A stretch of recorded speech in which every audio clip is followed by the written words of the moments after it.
crack of a rifle echoed through the dense forest surrounding Black Hollow. A deer dropped silently to the ground as Garrick Blackthorne lowered his weapon, his weathered hands steady on the polished wood. He approached his prey with measured steps, boots crushing fallen leaves beneath them. Clean shot, he muttered to himself, examining the precise hit. The morning hunt had been productive. This would feed him for weeks. As he began field dressing the deer with practiced movements, his mind wandered to the empty house waiting for him back in town. Lila's perfume bottles still lined their bedroom dresser, though she hadn't been home in nearly a year. Her latest letter sat unopened in his jacket pocket, probably filled with more tales of her supposed success in Paris. Garrick's jaw tightened as he worked, his knife making precise cuts through flesh and sinew. The sound of branches snapping nearby made him pause. Through the trees, he spotted Mrs. Henderson from the general store, gathering mushrooms. She quickly averted her eyes when she saw him looking, hurrying away in the opposite direction. Garrick was used to this reaction. The townspeople's mix of respect and fear suited him just fine. Back at his workshop adjacent to the house, Garrick stored the meat and began work on his latest furniture commission. The repetitive motions of sanding would help quiet his mind. He'd built a reputation for quality craftsmanship over the years, though some clients still hesitated to work with him directly. "Your attention to detail is remarkable," Thomas Green had told him last week while picking up a custom dining table, careful to maintain a polite distance. "Never seen work quite like yours in these parts." "I take pride in what I do," Garrick had replied simply, noting how the man's hands shook slightly as he counted out the payment. The phone on his workbench buzzed. His parents, asking him to come by for dinner. He texted back a brief confirmation. These weekly dinners had become routine since Lila left, though lately they felt different. His mother's nervous chatter, his father's inability to meet his eyes for long, and Dax's conspicuous absences all added up to something Garrick couldn't quite piece together. He cleaned up and headed to their house on the outskirts of town, the familiar drive giving him time to observe the changes in Black Hollow. New faces were rare here. The isolation kept most people away. Those who did stay learned quickly how things worked, which rules could bend and which were ironclad. Betrayal was one line you didn't cross, not if you wanted to remain standing. His mother Margaret's forced cheerfulness greeted him at the door. "Garrick, come in, come in. I made your favorite pot roast." The house smelled of herbs and meat, but the usual comfort of his childhood home felt hollow tonight. His father Robert sat in his usual armchair, newspaper held up like a shield. "Where's Dax?" Garrick asked, noting his brother's empty spot at the table. "Oh, he's been so busy at the garage lately," Margaret said quickly, serving the food with slightly trembling hands. "You know how he gets with his projects." Garrick watched his mother's nervous movements, cataloging each tell. The way she avoided his direct gaze, how she kept glancing at his father for support. Robert remained buried in his paper, knuckles white against the edges. "Haven't seen much of him around town either," Garrick commented, cutting into his meat. "Strange for someone so busy at a local garage. He's been traveling for parts," Robert offered from behind his paper barrier. "Can't get everything we need here in Black Hollow." Garrick let the obvious lie hang in the air, watching his parents squirm under the weight of unspoken words. They ate in tense silence, broken only by the scrape of cutlery and Margaret's occasional attempts at small talk about town gossip. Back home that night, Garrick finally opened Lila's letter. Her elegant handwriting filled the pages with descriptions of Paris fashion shows and meetings with perfume distributors. A photo fell out, Lila in front of the Eiffel Tower, her signature necklace glinting in the sunlight. The same necklace she'd left behind in their bedroom drawer, which had mysteriously disappeared last month. He set the letter aside and opened his laptop, scrolling through Facebook out of habit rather than interest. A new post from Dax caught his eye. His brother at the county hospital, proudly holding a newborn. Their parents beamed in the background, and there on the side table lay Lila's necklace next to her distinctive keychain. Garrick's fingers hovered over the keyboard as ice spread through his veins. He typed, "Congratulations. Wish you all the best." He closed the laptop and sat in perfect stillness, mind racing through months of scattered pieces falling into place. Lila's interrupted phone calls, Dax's strange absences, his parents' guilty behavior, the missing necklace. In the silence of his home, Garrick allowed himself a single, harsh laugh. Then he began to plan. The next morning, he went about his routine as usual. He worked on his commissions, spoke with clients, and nodded to passers-by on the street. But beneath this facade of normalcy, his mind dissected every interaction of the past year, cataloging betrayals large and small. When Mrs. Henderson came to his workshop to commission a new dining room set, he greeted her with his usual reserved politeness. "I saw you hunting yesterday," she ventured, hands clutching her purse. "You're quite skilled with that rifle." "Years of practice," he replied, noting how she edged toward the door. "Patience is key, waiting for the right moment to take the shot." She hurried away soon after, and Garrick returned to his work, planning each cut, each joint, each finishing touch, just as he would plan what was to come. That evening, he called Lila. The international ring tone buzzed 3 times before she answered. "Darling, I was just thinking about you." Her voice dripped honey through the line. "Paris is absolutely magical this time of year." "Is it?" he asked quietly, examining the hunting knife he'd been sharpening. "Tell me more about your success there." As she wove her elaborate lies, Garrick listened not to her words but to the background sounds. No city traffic, no French voices, just the familiar ambient noise of Black Hollow's quiet streets. "I miss you," she sighed dramatically. "Just a few more months and I'll be home." "Take your time," he replied, testing the knife's edge against his thumb. "Some things are worth waiting for."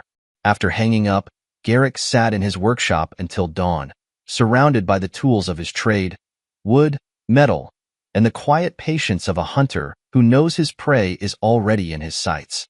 In Black Hollow, secrets had a way of festering in the dark. But Garrick Blackthorne was used to working in darkness, and he knew that sometimes the most devastating wounds were the ones you never saw coming. Chapter 2. The Web of Lies. The county hospital's fluorescent lights buzzed overhead as Garrick approached the nurse's station. He carried a package wrapped in brown paper, his boots silent on the linoleum floor. "Nancy," he greeted the night nurse, placing the package on the counter. "Wild turkey, fresh from yesterday's hunt. Your husband mentioned you enjoy it." Nancy glanced at the package, then at Garrick's impassive face. "That's very kind of you, Mr. Blackthorne.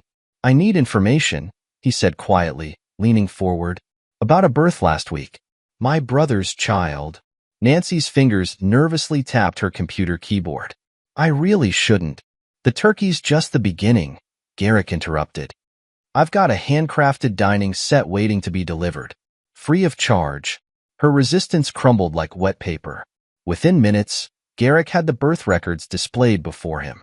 His eyes scanned each detail: mother's name, Lila Blackthorne; father's name, Dax Blackthorne; birth time, 3:47 a.m. "They've been coming here for months," Nancy offered, watching his face. "Regular checkups since the beginning. Always together, those two." Garrick's expression remained neutral, but his fingers pressed into the counter hard enough to whiten his knuckles. "Tell me about their visits." She'd come in wearing these fancy scarves, always laughing at his jokes.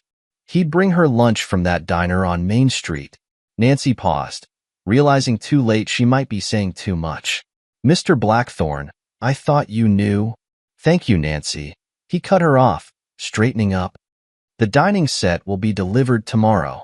He drove straight to his parents' house, the morning sun barely clearing the mountains. His mother opened the door in her robe, face paling when she saw his expression. "Garrick, we weren't expecting."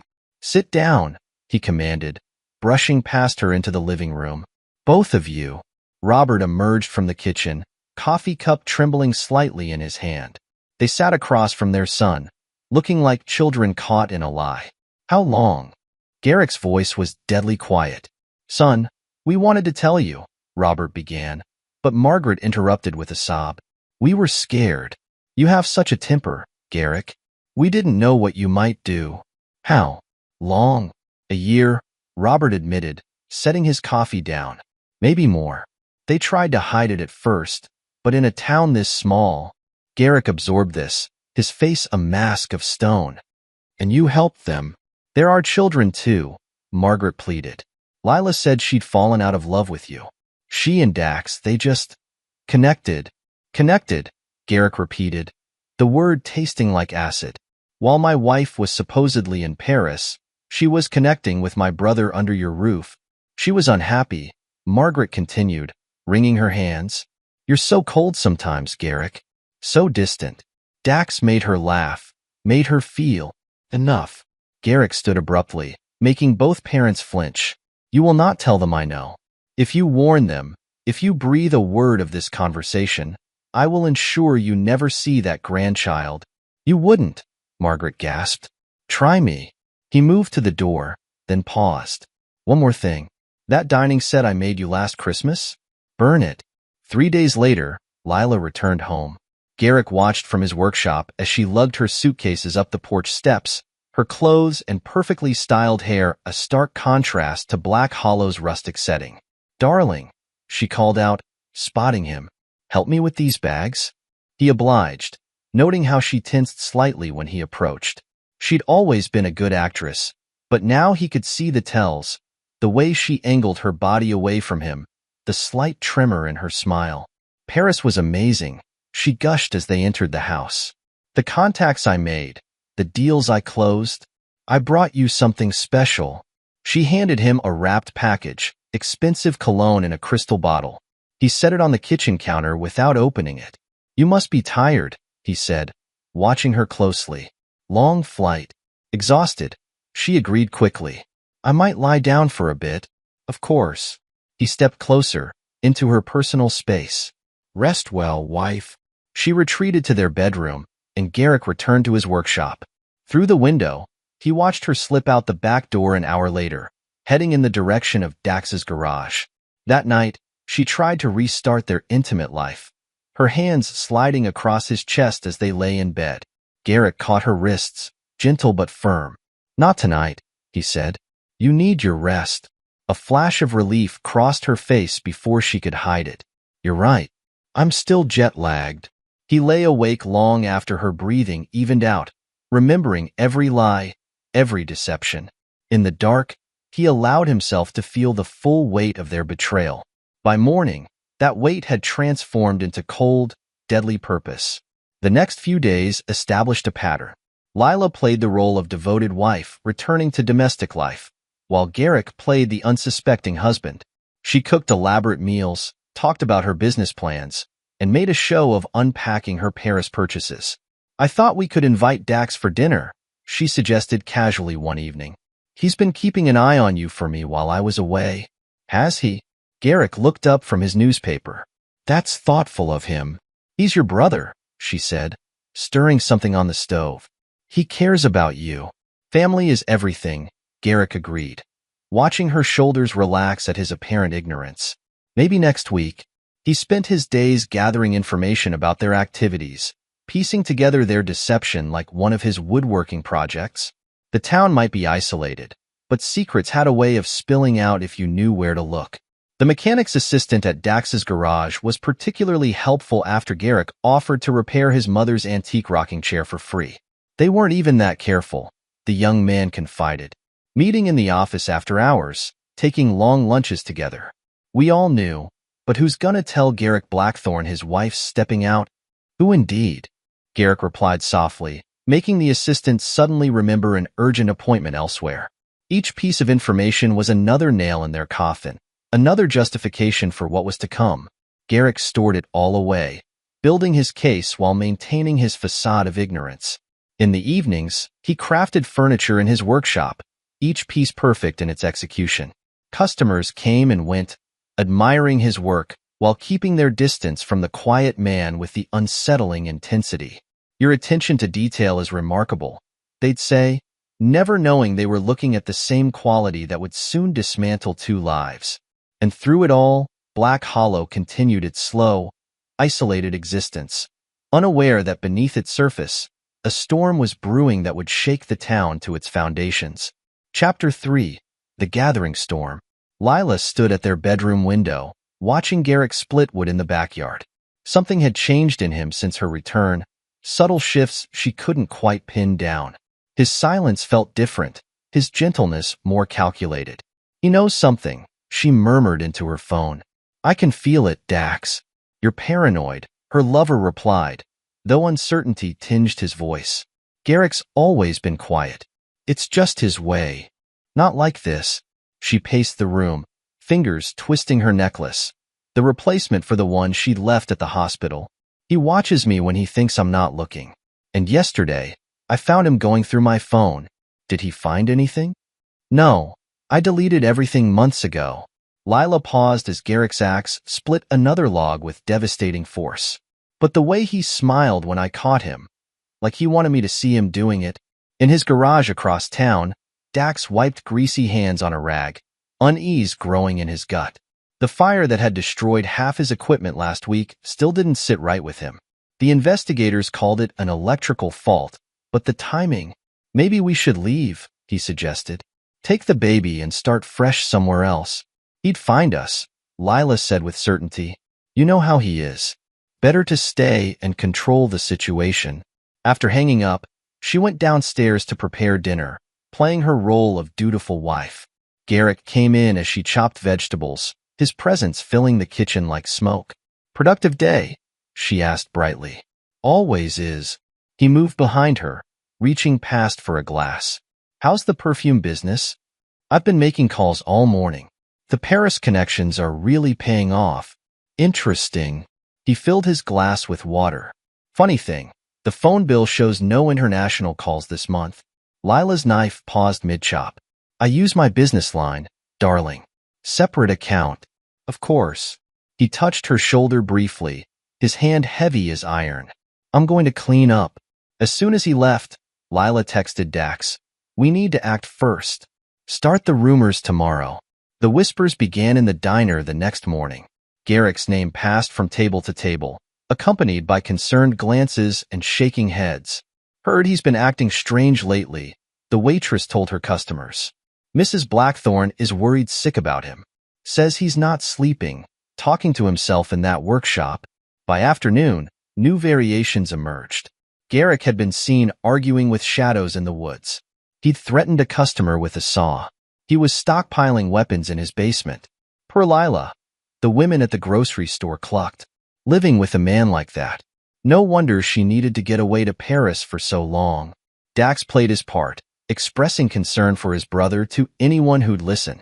He's not been right since Lila left, he'd say, shaking his head sadly. I try to help, but he pushes everyone away. The rumors worked faster than they'd hoped.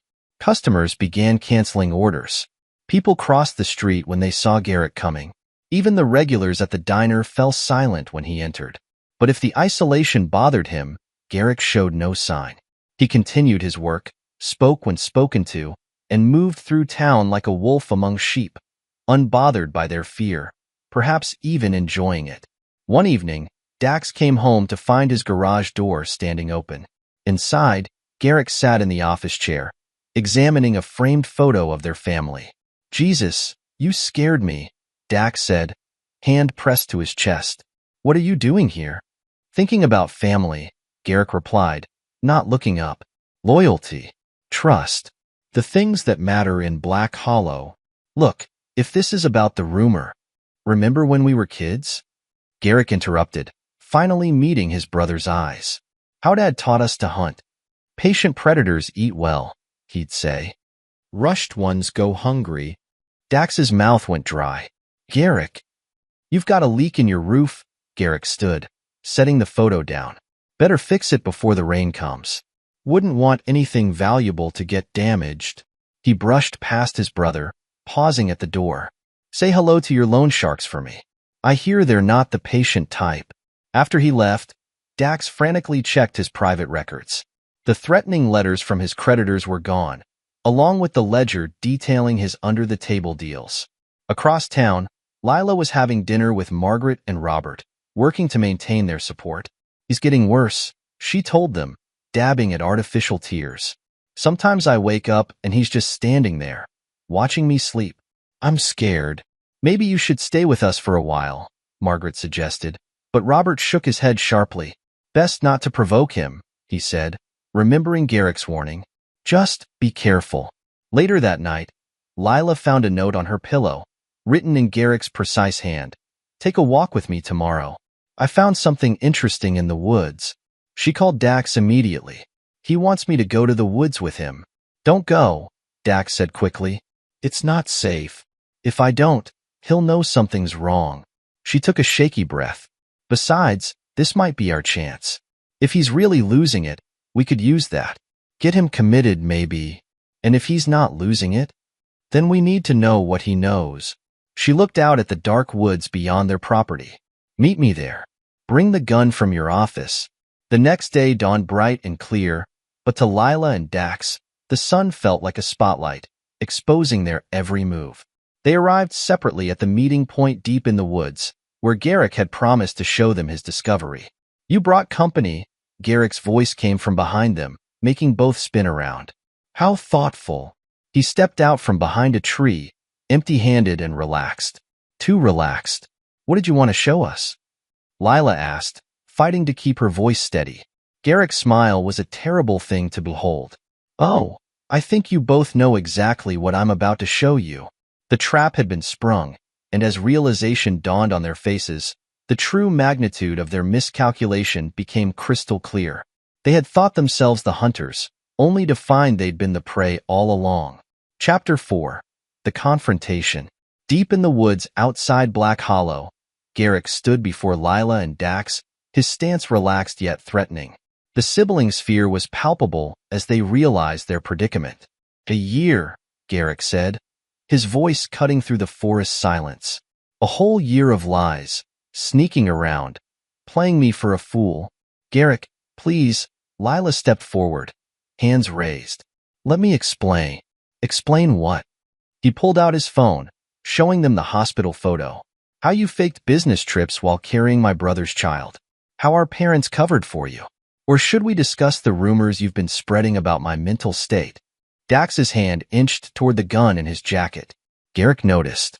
Touch that gun, brother, and it'll be the last thing you do. You're outnumbered, Dax said, though his voice wavered. Garrick laughed, a sound devoid of humor. Am I? Check your pocket again. Dax reached for the gun, finding only an empty holster. Garrick held up the weapon he'd taken from Dax's office the previous night. Amateur, he spat. Just like your attempt to destroy my reputation. Did you really think I wouldn't notice the patterns? The whispers starting right after your little phone call with Lila? How did you? I own this town. Garrick cut him off. Nothing happens here without my knowledge. Not anymore. Lila switched tactics, her face morphing into a mask of remorse. It wasn't supposed to happen like this. Dax and we tried to fight it. But you were so distant, so cold. Save your performance, Garrick interrupted. I've watched you lie for months. I know all your tricks. He turned to Dax. You wanted what was mine. Always have, since we were kids. My toys, my success, my wife. Tell me, brother, was it worth it? You don't deserve her, Dax snarled, finding courage in desperation. You treat everything like a possession. Your house, your business, your wife. The gun cracked across Dax's face, sending him sprawling. Blood spurted from his nose as he scrambled backward. Garrick, stop! Lila screamed. Think about the baby. Ah yes, the baby. Garrick's voice dropped dangerously low. My nephew. Or is it stepson? The paperwork's a bit unclear. He pulled out another phone, Dax's missing cell phone. Interesting text between you two. Plans to leave Black Hollow, take the child, start fresh somewhere else. As if I'd let you take what's mine.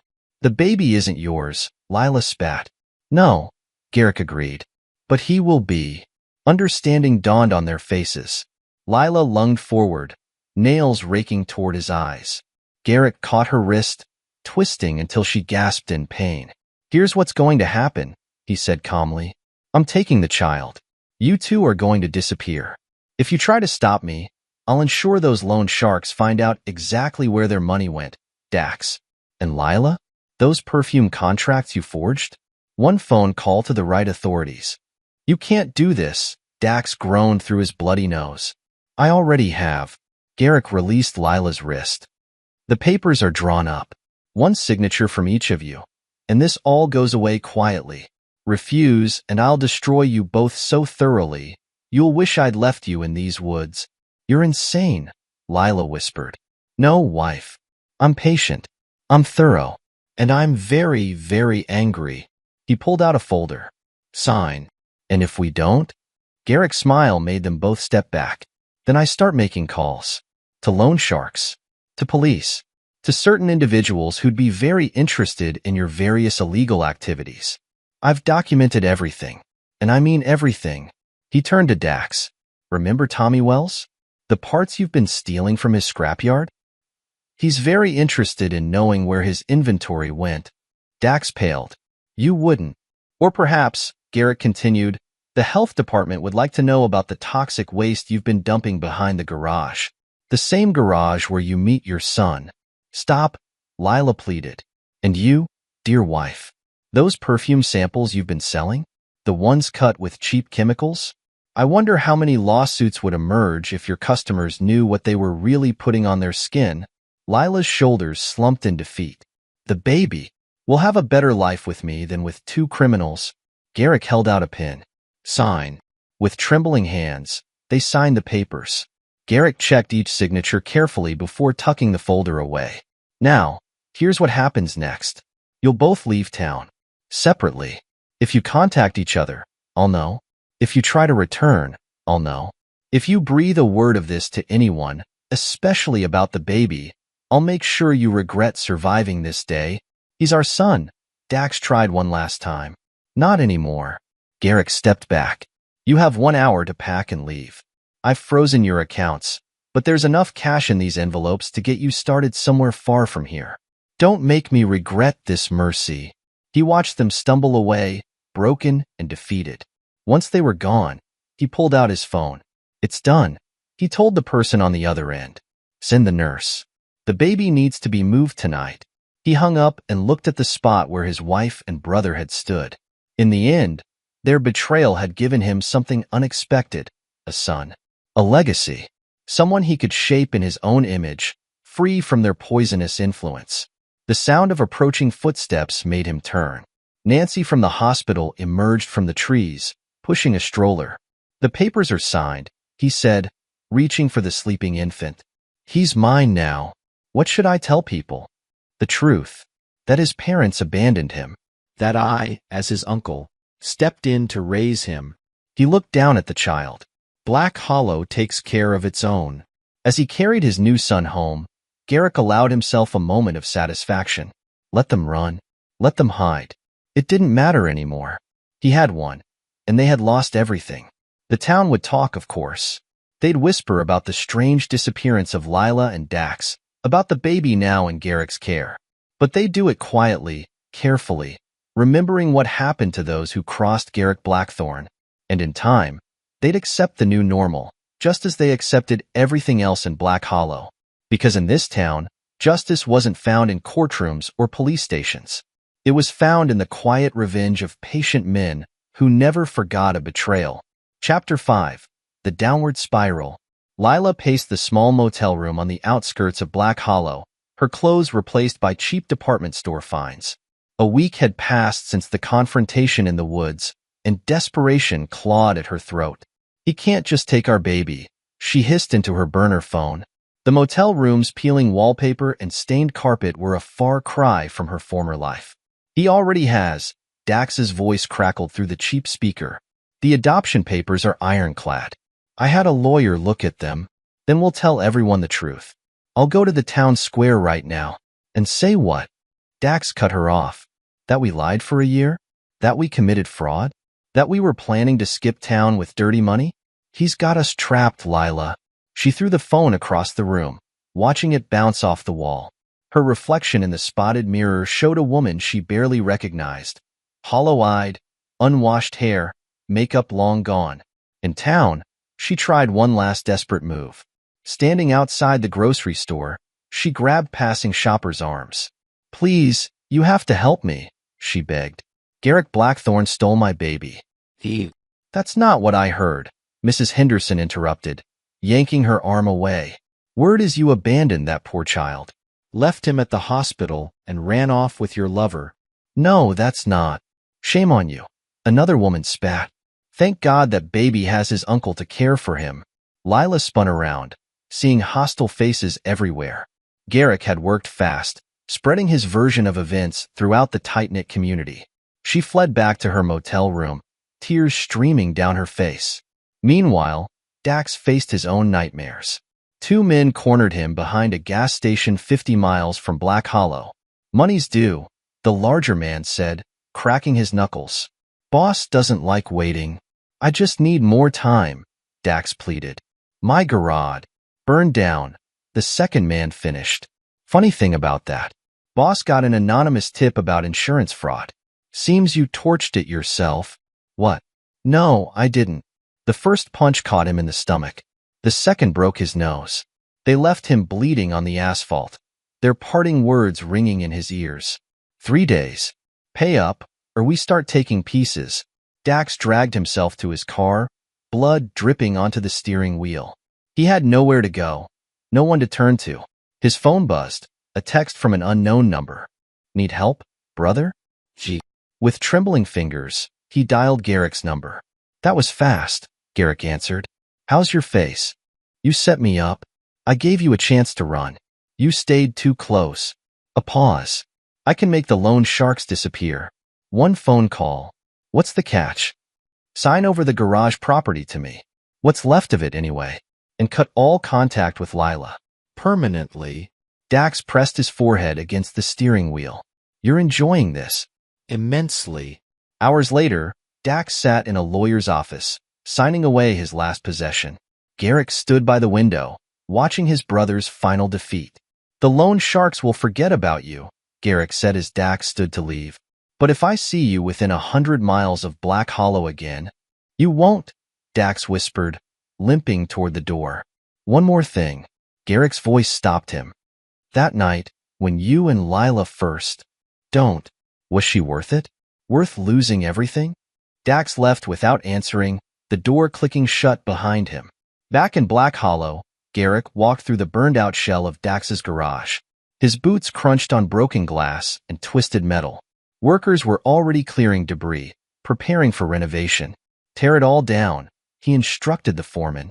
"Build it fresh." That night, Lila made her final desperate move. She broke into Garrick's house through the back door, a kitchen knife clutched in her shaking hand. The house was dark, silent.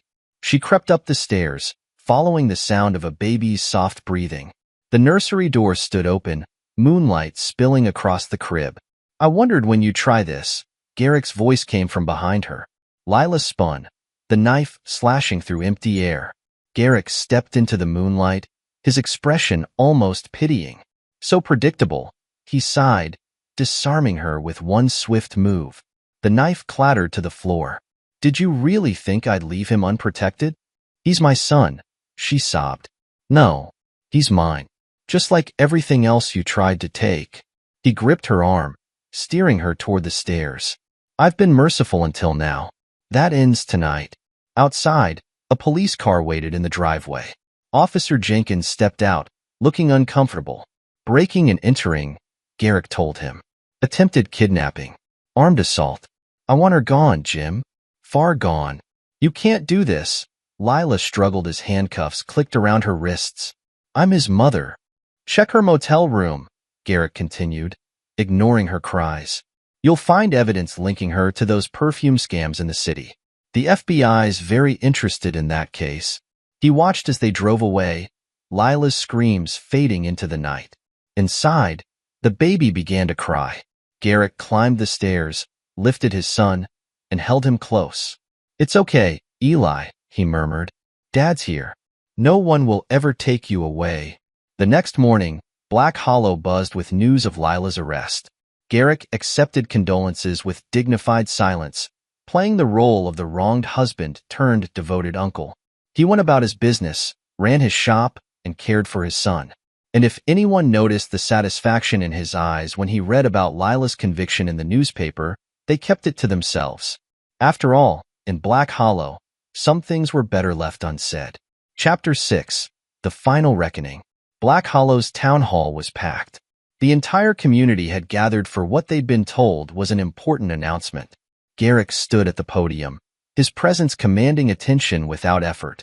"I've called you here because you deserve the truth," he began, his voice carrying to the back of the room. About my wife, my brother, and the child I now raise as my own. Murmurs rippled through the crowd. In the back, Margaret and Robert shifted uncomfortably in their seats. For a year, they deceived not just me, but all of you.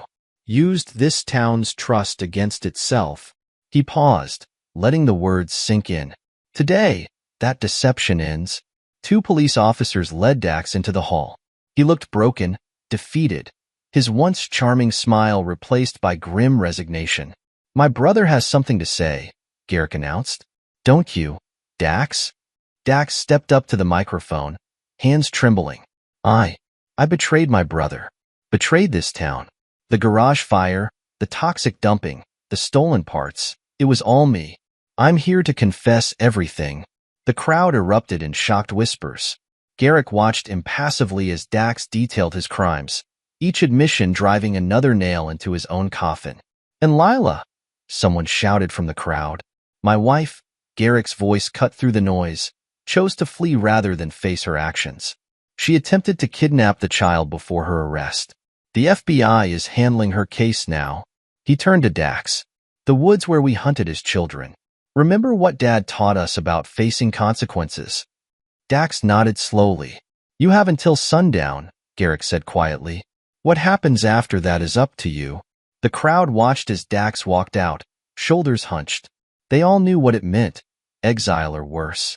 In Black Hollow, some punishments didn't need to be spelled out. Margaret stood up, her voice shaking. He's your brother. Not anymore. Garrick's tone left no room for argument. Family is more than blood. It's trust, loyalty, things he forgot long ago. The townspeople filed out, processing what they'd witnessed. Garrick remained at the podium, accepting handshakes and words of support. His revenge was almost complete. Later that afternoon, he tracked Dax to their old hunting grounds. His brother sat on a fallen log, staring at nothing. You could have just turned me in, Dax said without looking up. This way teaches a better lesson. Garrick tossed a backpack at his feet. Money, supplies, new identity papers. More than you deserve. And if I don't leave, then I release the rest of the evidence. The real crimes. The ones that carry heavy sentences. Garrick crouched to meet his brother's eyes. I'm giving you a chance to survive, Dax. Take it. Why? Because watching you live with this is better than watching you rot in prison. He stood up. You have an hour.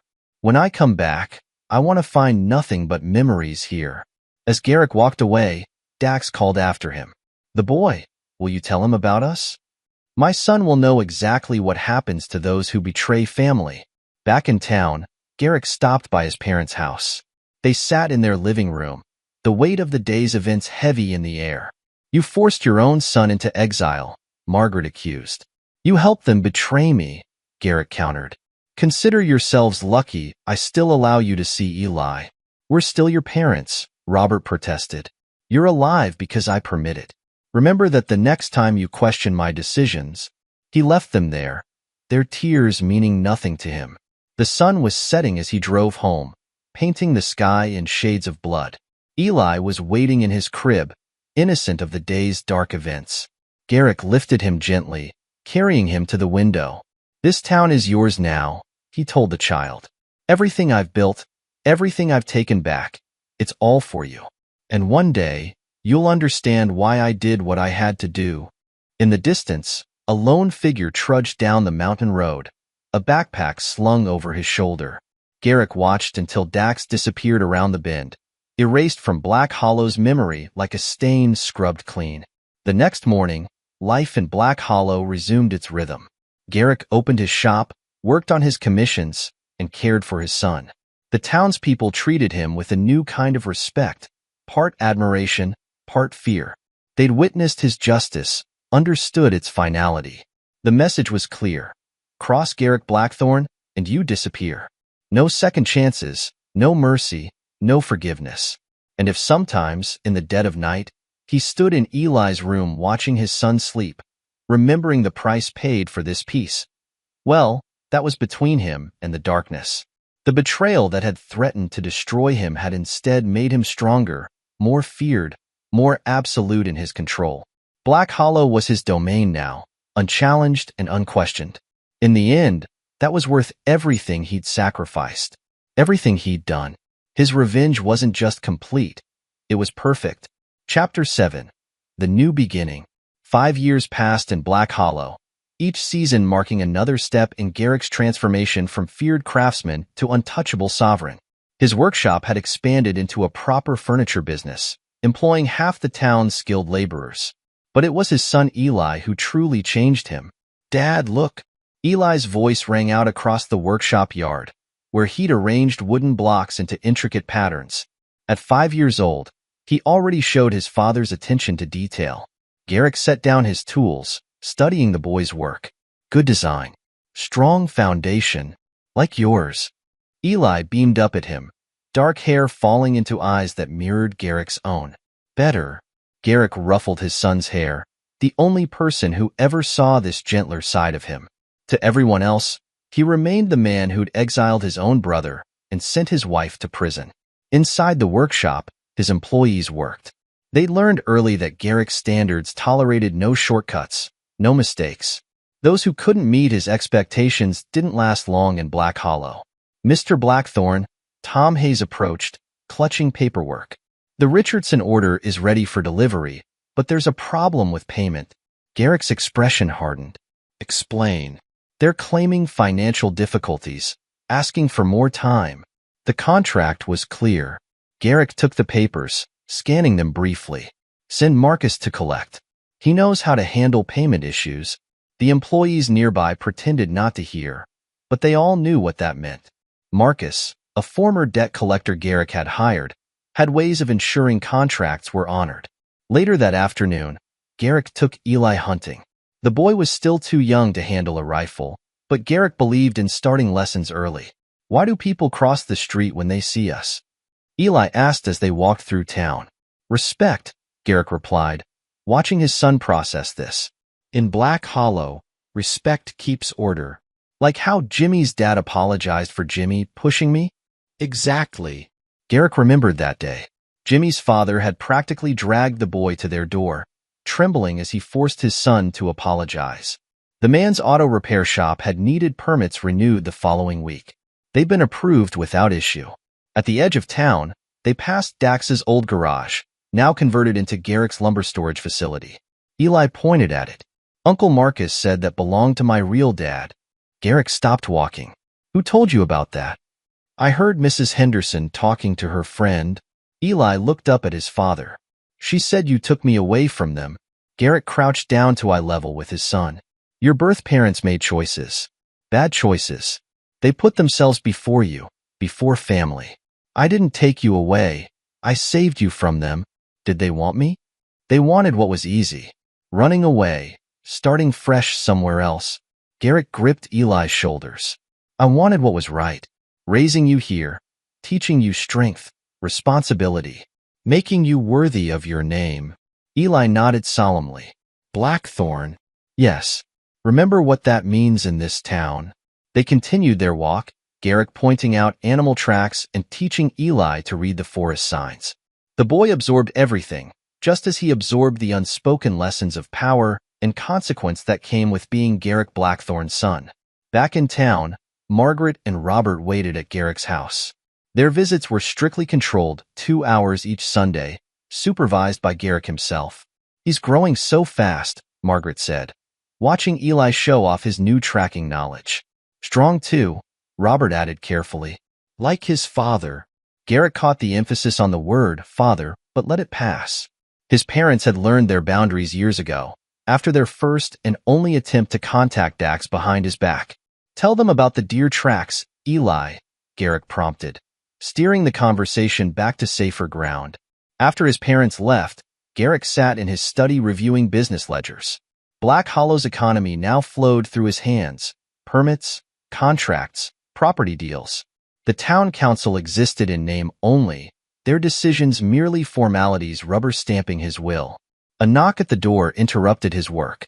Nancy from the hospital, now his chief source of town information, entered with her weekly report. "Richardson paid their furniture bill," she said. "Full amount, plus interest. Marcus is efficient." There's something else. Nancy hesitated.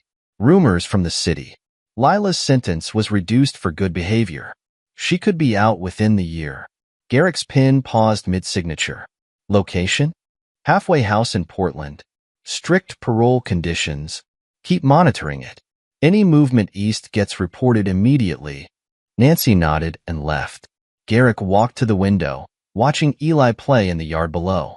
The boy had built a small fortress from his wooden blocks, protecting it fiercely from imaginary invaders. The next morning, Garrick called a meeting of his key employees. They gathered in the workshop's office, standing rather than sitting. Another unspoken rule of his domain. Security upgrades, he announced. Full perimeter system on the house and workshop. New cameras in town, particularly near the entrance roads. Nobody asked why. They'd all heard the rumors about Lila. Marcus, increase patrols. Any unfamiliar faces get reported. Tom, review all property rentals for the next 6 months. No new tenants without direct approval. The men nodded, understanding their roles in fortifying Black Hollow against potential threats. They'd witnessed Garrick's revenge 5 years ago. None wanted to see what he'd do if Lila tried returning for Eli. That evening, as Garrick helped Eli with his homework, he studied his son's features. The boy had Lila's coloring but Garrick's intensity, his focus. Nature versus nurture playing out in the most personal way. Dad, Eli looked up from his math problems. Are we doing something wrong? What makes you ask that? The other kids' parents don't have guards. Their houses don't have cameras. Garrick set down his pen. The other kids' parents haven't earned what we have. Haven't fought for it like we have. Protection isn't wrong, Eli. It's necessary. Because of respect? Because respect must be maintained. Garrick tapped his son's notebook. Finish your work. Tomorrow I'll teach you more about the business. As Eli bent over his homework, Garrick allowed himself a moment of pride.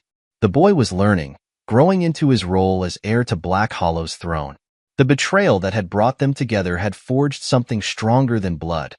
A legacy built on power, control, and the unflinching execution of consequences.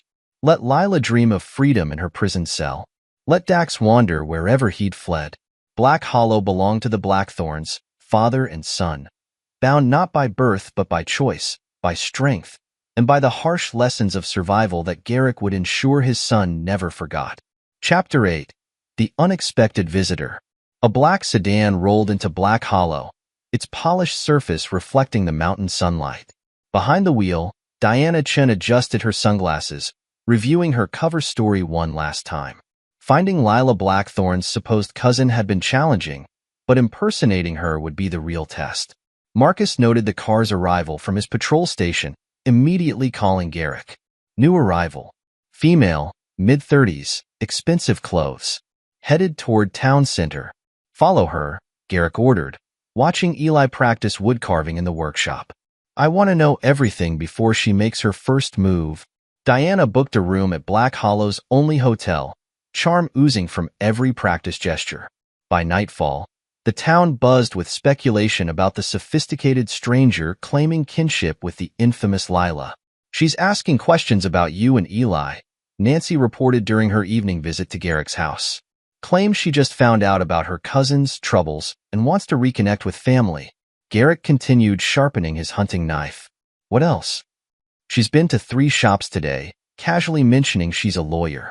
Specializes in family law and custody cases. The knife paused against the whetstone. Interesting timing. There's more. Nancy shifted nervously. She's been taking photos. The school, your house, the workshop. Says she's documenting Black Hollow's quaint charm for her travel blog. The next morning, Diana found Garrick waiting in her hotel lobby, his presence filling the space like smoke. Miss Chen, he greeted her, noting her momentary surprise at him knowing her name. Welcome to Black Hollow. Mr. Blackthorn. She recovered quickly, extending a manicured hand. I was hoping to meet you. I'm not Lila's cousin, he interrupted smoothly. The Chun family has no connection to my former wife. I checked thoroughly after your arrival. Diana's smile faltered slightly. I can explain. You're a private investigator from Seattle, recently hired by someone very interested in my son. Garrick stepped closer. The question is, who hired you? Lila? Or my brother? I don't reveal my clients. No need. Your phone records already did. He pulled out his own phone, showing her call logs. 4 calls to a Portland number in the past week. Lila's halfway house. Color drained from Diana's face. How did you? Black Hollow is my town, Miss Jun. Nothing happens here without my knowledge. No one enters without my awareness. No one investigates my family without consequences. Are you threatening me? Stating facts. Like the fact that your PI license expired last month. Or that the photos you took of my son violate several privacy laws. He smiled, the expression devoid of warmth. Shall we discuss the cocaine in your glove compartment? There's no cocaine in my car. There will be when the state police search it tomorrow. Anonymous tip, of course. Diana grabbed her purse, backing toward the stairs. You can't do this. I already have. Your choice now is simple. Leave within the hour, or face charges that will make prison feel like a vacation. Lila has rights, Diana protested. She's his mother. Lila lost her rights when she chose betrayal. As for motherhood, Garrick leaned in close. Tell her that if she tries to reach Eli again, through you or anyone else, what happened 5 years ago will seem like mercy. He watched from the lobby as Diana threw her belongings into her car, peeling out of town like the devil himself chased her. In a way, he had. Back home, Eli waited with questions. Who was that lady, Dad? No one important. Garrick studied his son's face. Just someone who needed to learn about boundaries. Like Jimmy when he tried to take my blocks? Exactly like that. Garrick sat beside him. Some people need to learn the hard way. That evening, Garrick made 3 calls. The first ensured Diana Chin's PI license would never be reinstated. The second arranged for her Seattle office lease to encounter unexpected problems. The third reached Lila's halfway house supervisor. Mrs. Blackthorne has lost phone privileges, he informed the supervisor. Any further contact attempts will result in a formal harassment complaint. Eli appeared in the study doorway as he hung up. I heard you talking about Mom. Garrick beckoned him closer. Come here, son. It's time you knew the whole story. For the next hour, he told Eli a carefully crafted version of events. How Lila and Dax had betrayed not just him, but the entire town. How their actions had threatened the stability Garrick had built. How he'd protected Eli from their destructive influence. They would have ruined you, he explained, watching his son absorb each word. Turned you weak. Taught you to run from consequences instead of facing them. Is that why you made them leave? I gave them a choice. They chose exile over redemption. Garrick gripped Eli's shoulder. Remember that, son. Choices have consequences. Always. Later that night, Garrick reviewed the security footage Marcus had collected of Diana's brief stay. Her photos, her notes, her phone calls, all documented and analyzed. A message popped up on his phone. Lila's halfway house supervisor reporting her reaction to losing phone privileges. Apparently, she'd thrown a fit, threatening lawsuits and media exposure. Garrick archived the message with the others, evidence building upon evidence. Let her rage. Let her plot. Black Hollow remained his fortress, Eli his legacy. No token investigator or desperate ex-wife could change that. In his room, Eli slept soundly, untroubled by the day's events. On his bedside table sat the wooden horse he'd carved that morning. Rough but promising, just like its maker. Garrick touched the carving gently, pride mixing with determination. Diana Chun had been a test, one he'd passed easily. But Garrick knew there would be others. Lila's approaching freedom would draw them like moths to flame, each thinking they could succeed where others had failed. Let them come, he thought. Each attempt would only strengthen his control, teach Eli another lesson about power and consequence. In Black Hollow, the Blackthorn name meant something. Something carved in fear and respect, polished by years of absolute authority. As he closed Eli's door, Garrick allowed himself a moment of satisfaction. Diana's failure would discourage others, but not everyone. The next challenger would be smarter, subtler, better prepared, and he would be ready, just as he'd been ready 5 years ago when betrayal had given him his greatest gift, a son to mold in his image, an heir to his kingdom of consequences. Chapter 9. The Legacy of Blackthorn. 10 years had passed since Garrick's revenge reshaped Black Hollow. Eli, now 15, stood beside his father on Hunter's Hill, overlooking the town that would one day be his. "Tell me what you see," Garrick said, watching his son scan the valley below. "Our town." Eli's voice carried the same quiet authority his father had cultivated. "The workshop's new wing is almost finished. Marcus caught 2 outsiders snooping around it yesterday, And he explained our privacy policies." they left quickly. Garrick nodded approvingly. The boy had grown into his role, learning the delicate balance of power and intimidation that kept Black Hollow under control. The town had prospered under Garrick's rule. His furniture business expanded into a small empire, bringing wealth and influence beyond the isolated valley. But with success came attention, unwanted interest from outsiders who didn't understand Black Hollow's particular brand of justice. "Mr. Morrison's behind on his lease payments," Eli commented. "3rd month running. What would you do about it?" "Give him one warning. If he doesn't pay in full, we take his store. His daughter wants to open a boutique. She'd be more reliable." "Good." Garrick studied his son's profile, seeing his own ruthlessness reflected there. "You understand what others don't. Mercy without purpose is weakness." They hiked down to inspect the workshop's expansion. Employees scrambled to look busy as they passed, their fear and respect a tangible thing. Eli noticed everything, just as his father had taught him. "Jake's skipping measurements again," he murmured, pointing out subtle flaws in a new dining table. "That's the 3rd time this month." "Handle it," Garrick instructed, testing his son's judgment. Eli approached the nervous craftsman. "Pack your tools, Jake. Black Hollow isn't the place for shortcuts. Please, I have a family. You should have thought about them before disappointing us." Eli's tone brooked no argument. "You have an hour to clear out. Don't make Marcus get involved." Garrick watched the exchange with pride. The boy had learned well, firm but not cruel, threatening without explicit threats. The perfect balance of fear and authority that kept Black Hollow under their control.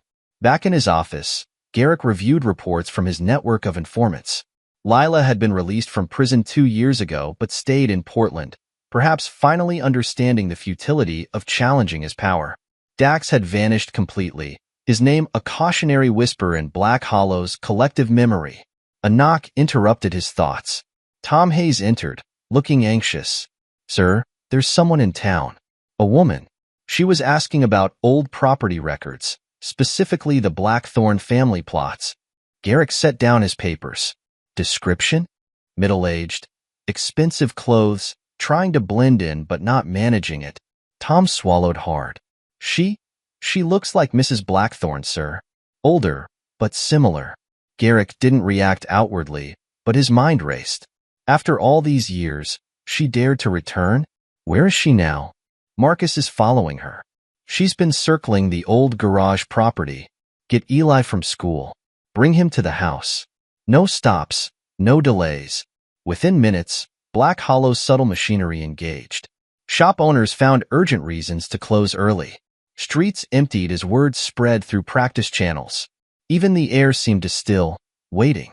Garrick found her exactly where he expected, standing outside Dax's old garage, now a thriving part of his business empire. "Hello, Lila." She turned slowly, time and prison having carved new lines in her once beautiful face. "Garrick, you're trespassing. I wanted to see him." "Just once." Her voice cracked slightly. "He's 15 now, old enough to know the truth. He knows all he needs to know. Does he?" She stepped forward. "Does he know how you manipulated everything? How you drove us away, stole him from us? Choices have consequences, Lila." "I taught him that lesson well." "You taught him lies. I taught him strength."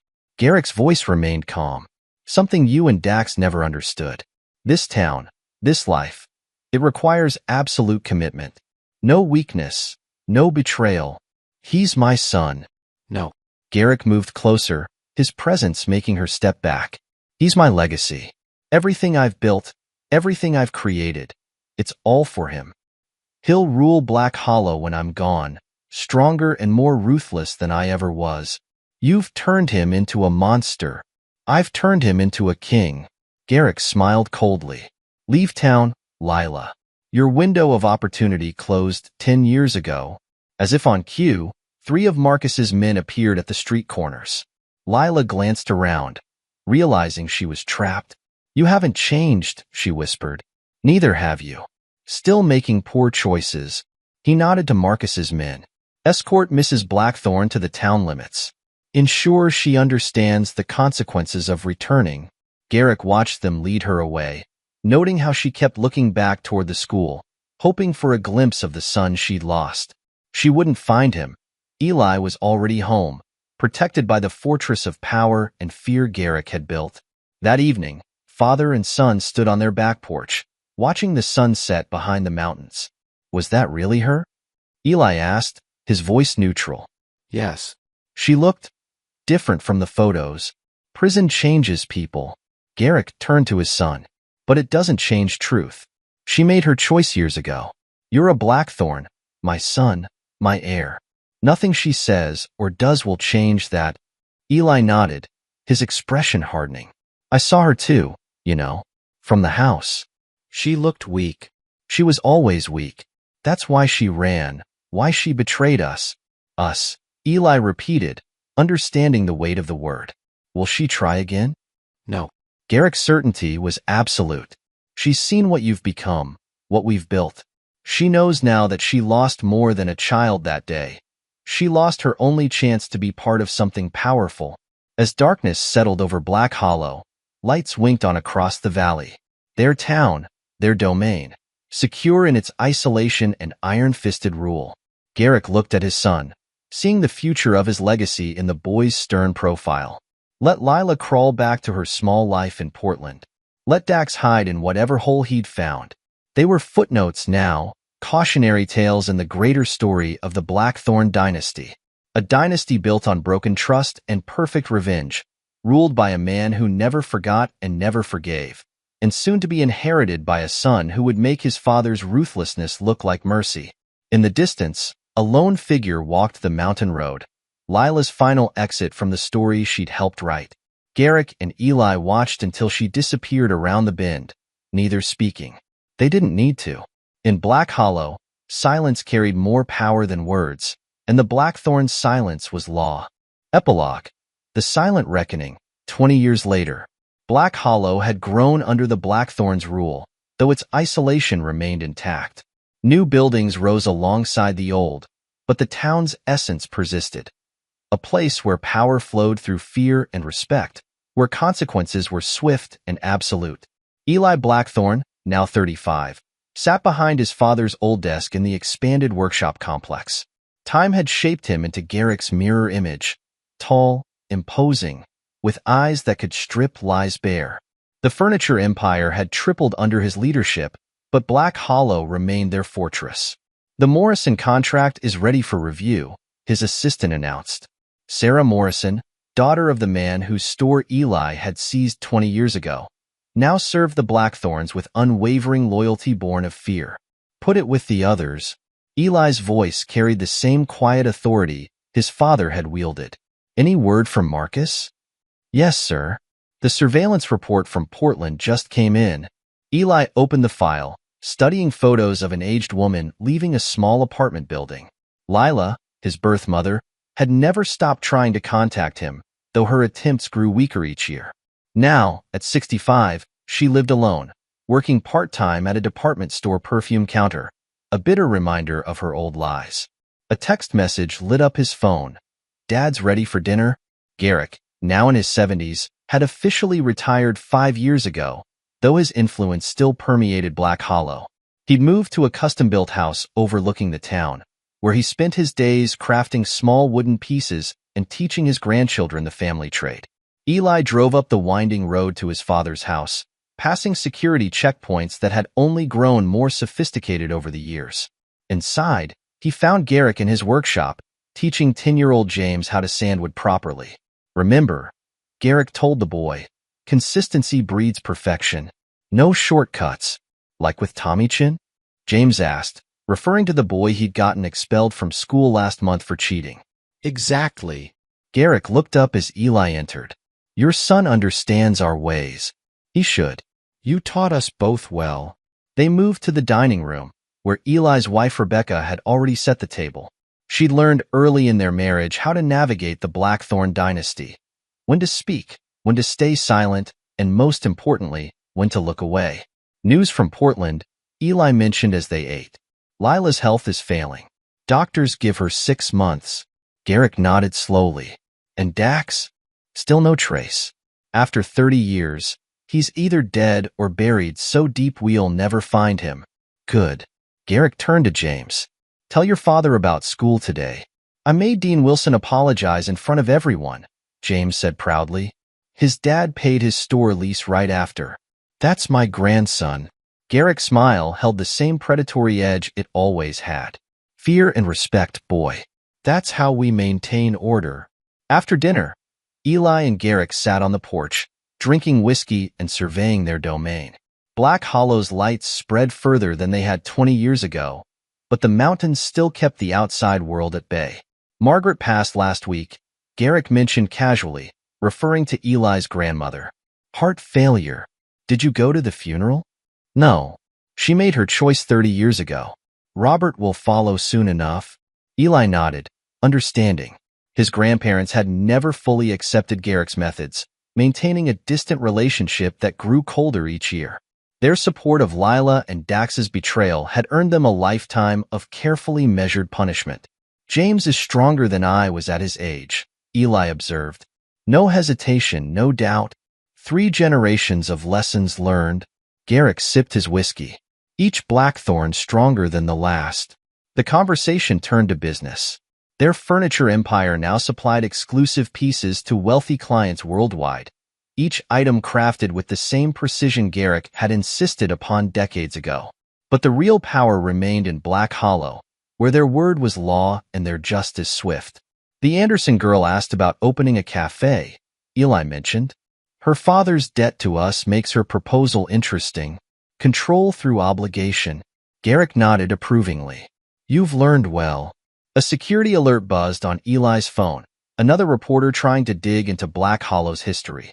They came periodically, drawn by whispers of the town's unusual power structure. None ever published their stories.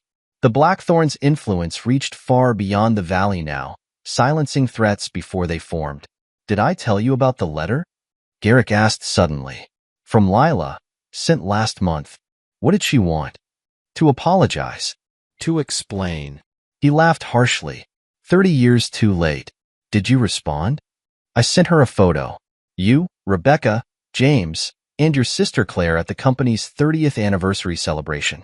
Showed her exactly what she lost. Eli remembered that day. The photograph had captured 4 generations of Blackthorns, Garrick standing stern and proud, Eli and his family representing the dynasty's future, and the grandchildren learning their legacy of power. Claire's husband is still pushing for that board position, Eli mentioned. His sister had married the son of a state senator, expanding their influence into politics. Let him earn it, Garrick advised. Power freely given is never respected. As night fell, Eli prepared to leave. James had fallen asleep in the workshop, clutching the wooden bird he'd carved under Garrick's guidance. The boy was a true Blackthorn, ruthless with his peers, meticulous in his work, and absolutely loyal to family. Sometimes, Garrick said as they carried James to the car, I wonder what would have happened if they hadn't betrayed us.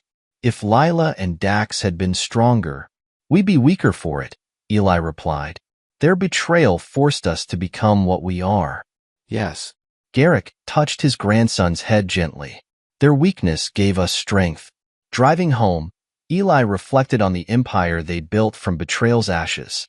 Black Hollow had become more than a town. It was a testament to the power of absolute control, of consequences unfettered by mercy. The next morning brought news from Portland. Lila had suffered a stroke, lying unclaimed in a public hospital.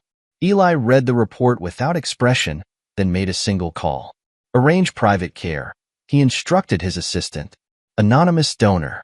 Make her comfortable, but maintain surveillance. If she recovers enough to communicate, I want to know. It wasn't mercy, he told himself. It was control. Even in her final days, Lila would live or die by Blackthorn decree. In his office, Eli opened a hidden safe and removed an old photo, the one from the hospital 30 years ago, showing Dax holding a newborn while Lila's necklace lay forgotten on a table. The image that had sparked Garrick's revenge and shaped 3 generations of Blackthorns.